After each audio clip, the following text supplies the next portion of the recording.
Le monde subit un choc économique lié à la crise engendrée par la pandémie de la Covid-19. Au Maroc, les répercussions de la sécheresse sont aussi à prendre en compte. En Algérie, la chute des prix du baril s'ajoute aux maux économiques. Bref, le constat est alarmant. Un rapport vient d'être publié par la Banque mondiale le 19 octobre dernier. Il a dressé un tableau pessimiste sur la conjoncture dans les pays du Maghreb. On décrypte ensemble cette conclusion avec l'analyste économique Driss Essaoui. Bonsoir. Bonsoir. D'abord, que retenez-vous du rapport en question de la Banque mondiale? Quels sont les points essentiels à retenir? Le point essentiel à retenir, c'est justement cette tonalité, on va dire pessimiste, parce que en fait, ce sont des experts qui ont étudié l'économie marocaine, qui ont étudié les secteurs marocains, qui ont étudié le Maghreb de manière générale, et aujourd'hui, ils nous disent attention, vous êtes dans une situation difficile. Que ce soit pour la croissance, que ce soit pour l'emploi, c'est-à-dire que pratiquement tous les secteurs sont touchés par les effets de la crise. Et il faut justement essayer de trouver le moyen d'en sortir. Alors maintenant, le Maroc, il est parmi les pays, du Maghreb, de manière générale, il est parmi les pays et il montre justement ces signaux de faiblesse au niveau économique, au niveau social et au niveau justement de l'impact de cette crise sur ces structures économiques. Alors, Driss Essaoui, le rapport revient en détail sur la situation dans les pays de la région, les pays du Maghreb. Comment expliquez-vous ces conclusions plutôt alarmantes?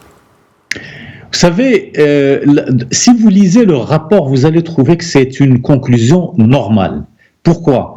Parce qu'ils sont allés jusqu'à regarder quels sont les freins au développement du commerce au niveau du Maroc, au niveau de la Tunisie, au niveau de l'Algérie et les autres pays. Ils parlent du coût exorbitant des infrastructures, ils parlent également du coût de la justice, etc. Donc tout ça, ce sont des problèmes que le Maroc avait déjà identifiés. Et le Maroc a toujours fait une analyse objective de sa situation. Il a toujours fait face à ces difficultés avec toujours des initiatives qui lui permettent d'aller plus loin.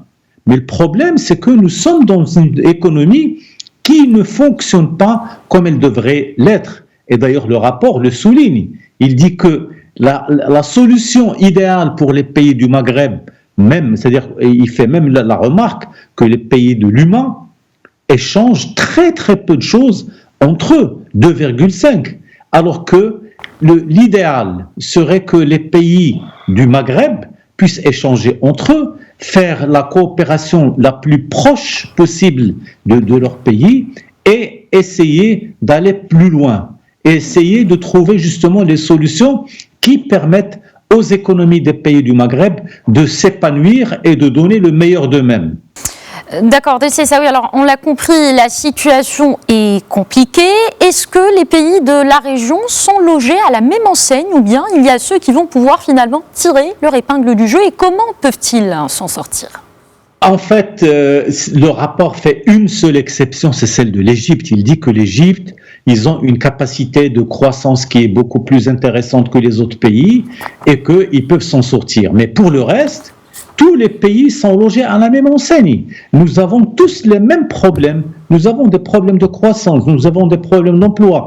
Il y a même des chiffres sur, par exemple, le nombre de personnes qui n'ont pas eu de revenus ni de ressources durant la période de confinement. Aujourd'hui, nous sommes en train d'entrer dans une nouvelle phase du Covid-19.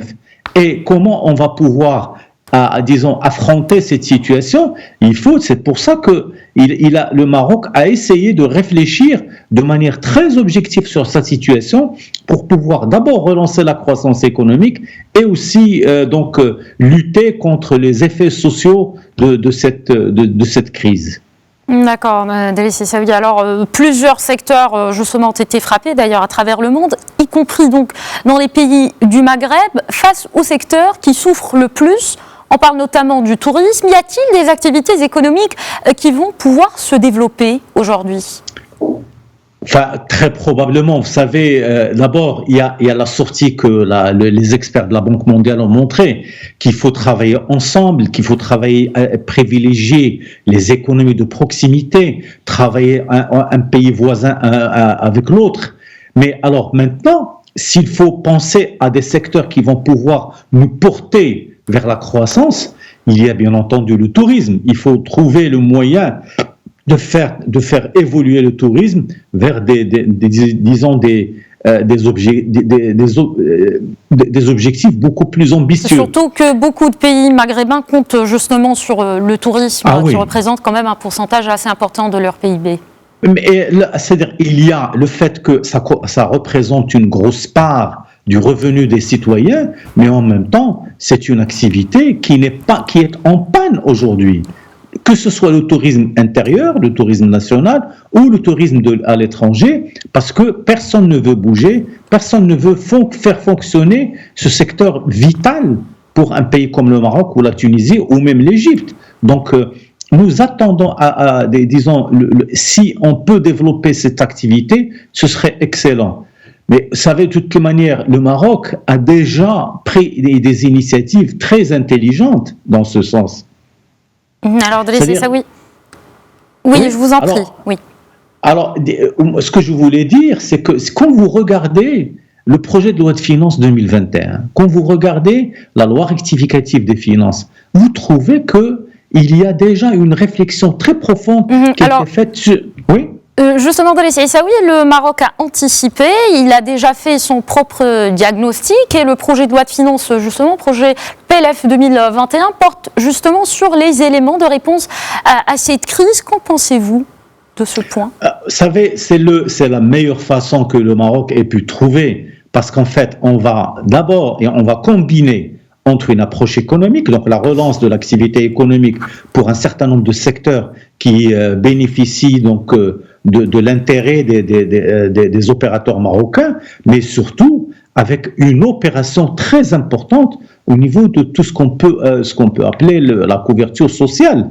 C'est-à-dire qu'il y a des initiatives qui sont orientées vers justement l'élargissement de la couverture médicale et la couverture sociale pour une grosse partie des Marocains. Parce qu'en fait, ce qui est grave, quand vous avez une crise économique et vous avez une fragilité au niveau du tissu social, vous ne pouvez jamais vous relever. Et c'est pour ça que le Maroc a apporté au niveau de sa prochaine loi de finances, donc son projet de loi de finances, ces deux pieds, ces deux fondamentaux, à savoir la relance à travers le fonds d'investissement Mohamed VI pour l'investissement et la réforme de la couverture sociale et médicale pour un grand nombre de citoyens marocains qui n'en bénéficient pas aujourd'hui.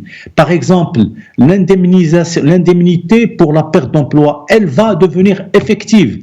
Quoique les Marocains y avaient pensé avant, aujourd'hui, elle deviendra effective et on va pouvoir justement travailler en bonne intelligence avec la conjoncture économique.